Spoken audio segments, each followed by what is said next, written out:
Songhai Ali and the Songhai Empire. Well, let's start off with the Songhai, who they were.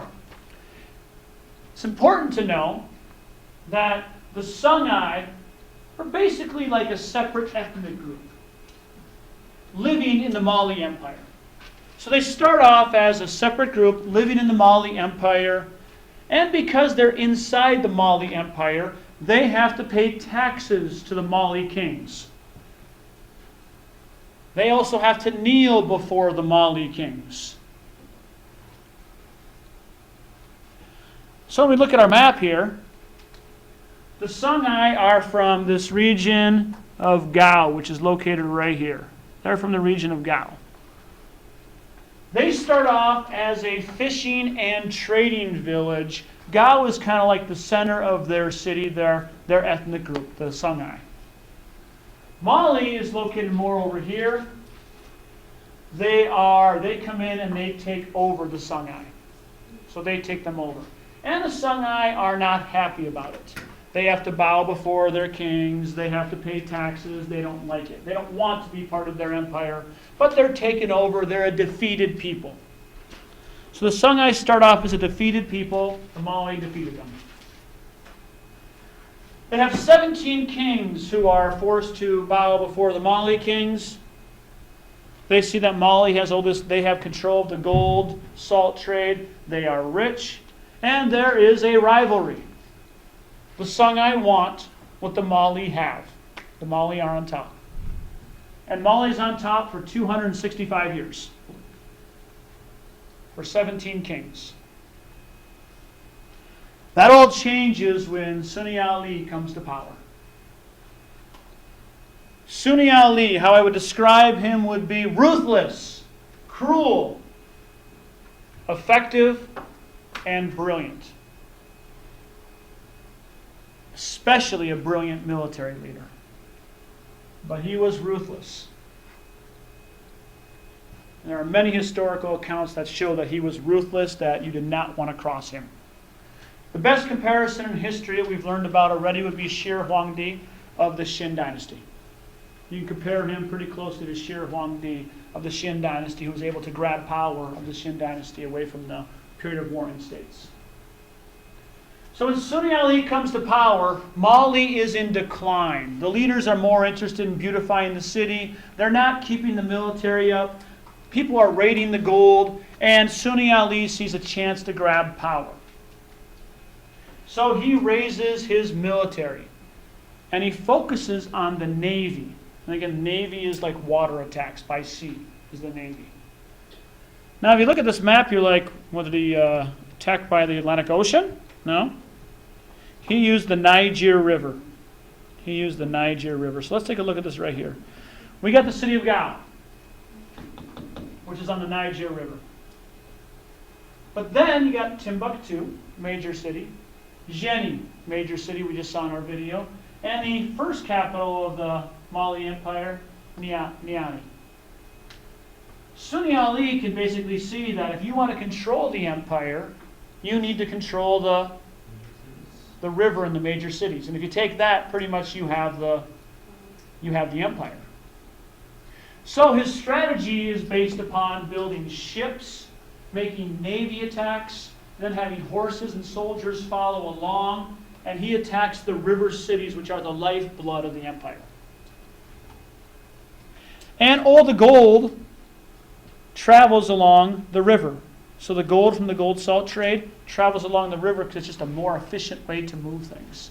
So again, control the river, you control the empire. So what he does is he builds up a huge army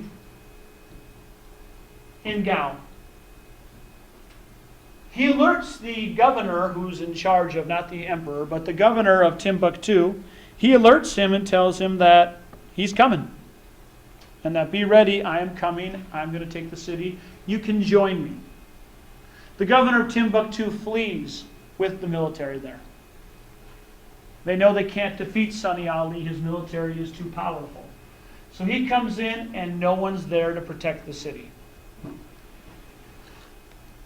May not have been necessary, but Songhai Ali proceeds to kill many, many people who are in the city. These are the civilians. So he attacks the civilians. He's ruthless about it. There are accounts of many civilians dying in this attack. And he has total control of Timbuktu.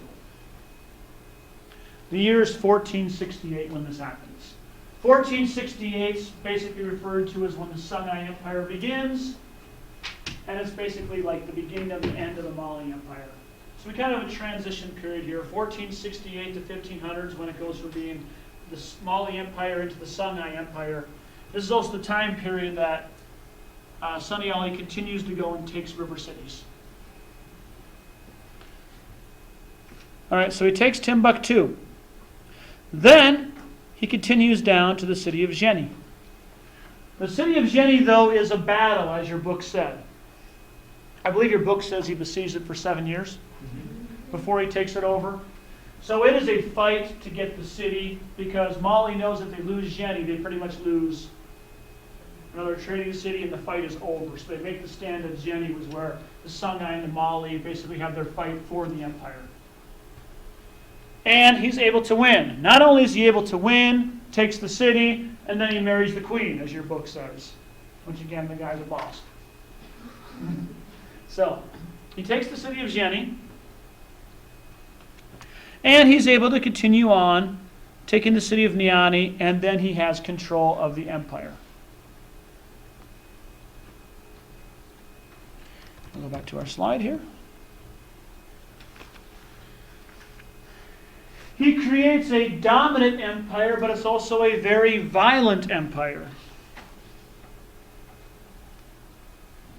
So he has control, but everyone knows Sunny Ali is in power. You don't cross him. He says to do something, you do it. If you don't, you could be dead. Again, like Shi Huangdi in China. But it probably wouldn't have been the best time to be a civilian living, because lots of people were dying. It was a time of violence. It was a time of fighting. That's the negative. The good news is someone's in control. Someone's taken power and established the borders of the empire. All right, moving on. And now we see the leader that follows, and I'll give you another comparison how Sunny Ali was a lot like Shi Huangdi. Sunny Ali dies, mysteriously dies. He drowns in a river, which is kind of ironic, isn't it? I mean, he's this brilliant naval, using the river to attack, and he drowns in the river. Now, the book says, and my source says that it was, people think it was an accident during a march. I don't know. This is where I like to ask questions.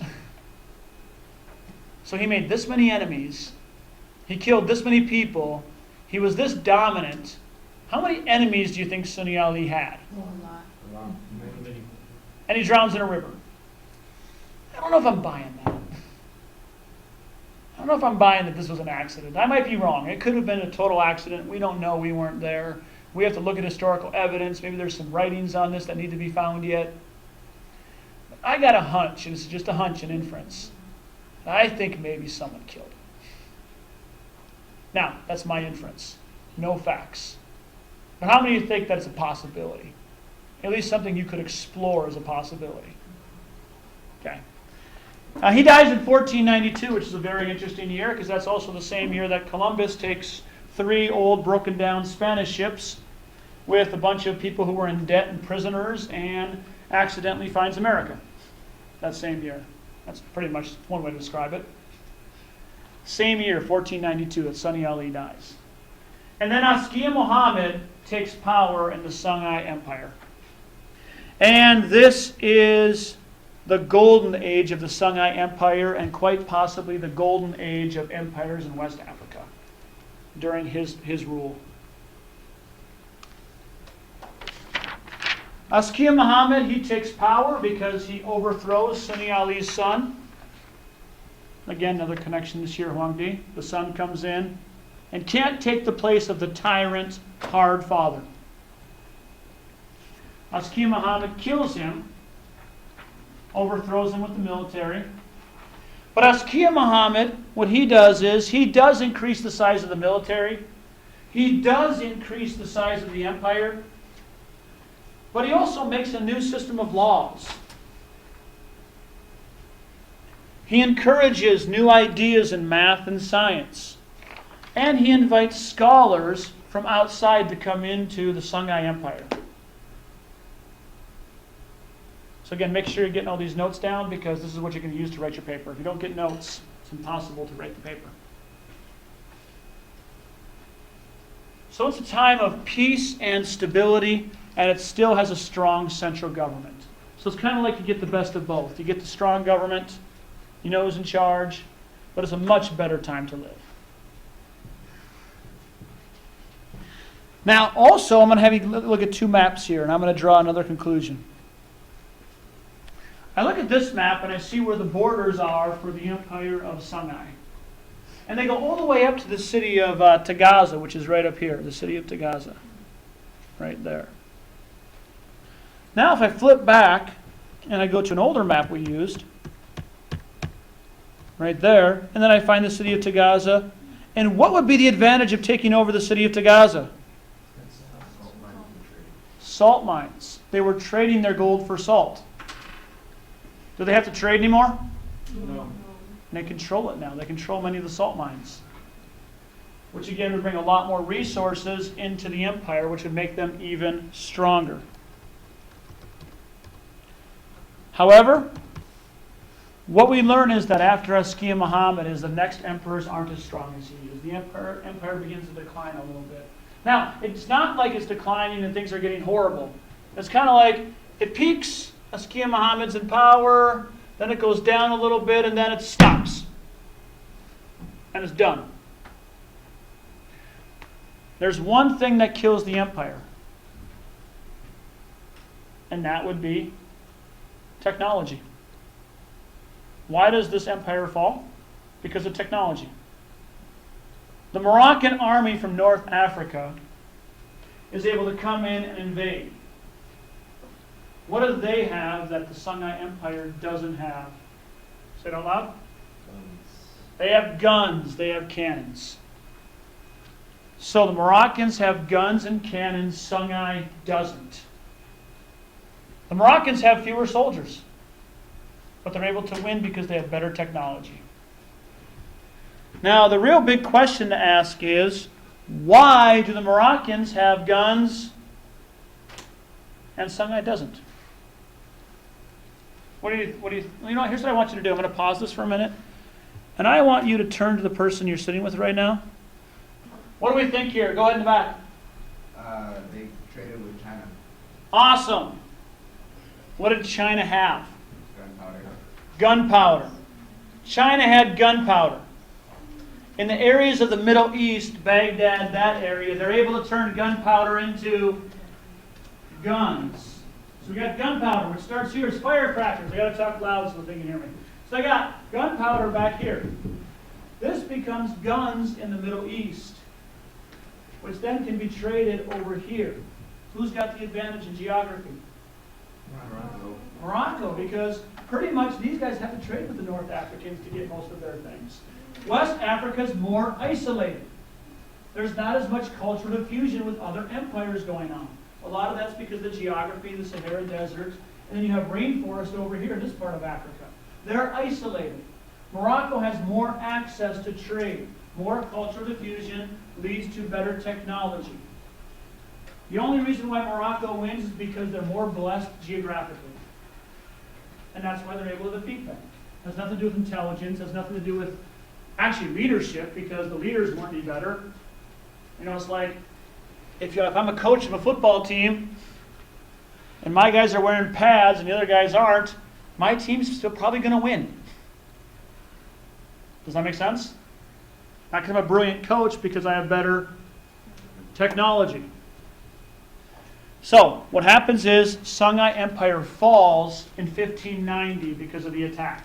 And this ends the great period of West African empires. We don't know what they would have become. One more dark thought to think of.